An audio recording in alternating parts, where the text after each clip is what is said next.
ইসলামী ছাত্র শিবির 1977 সালে প্রতিষ্ঠিত হয়ে আজকের এই 2025 সাল পর্যন্ত এই 48 বছরের শিবিরের পথ চলা এত সহজ ছিল না। শিবিরের পথ চলা ছিল অনেক কণ্ঠকাকীর্ণ। প্রথম কেন্দ্রীয় সভাপতি শহীদ মীর কাসেম আলী ভাইকে শহীদ করা হয়েছে।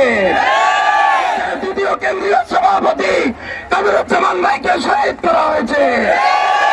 ধারাবাহিকতায় সারা দেশে 234 জন ভাইকে শহীদ করা হয়েছে। আমাদের এই বেড়ির ময়দানে আব্দুল্লাহ সালমান ভাইকে শহীদ করা হয়েছে। সম্মানিত উপস্থিতি, আমাদের এত সব শহীদের রক্ত পেরিয়ে ইসলামী ছাত্র শিবির সামনের দিকে দুর্বার এগিয়ে চলছে। ইসলামী ছাত্র শিবির স্বৈরাচার পতন সহ সবগুলি কাজে অগ্রণী ভূমিকা পালন করেছে।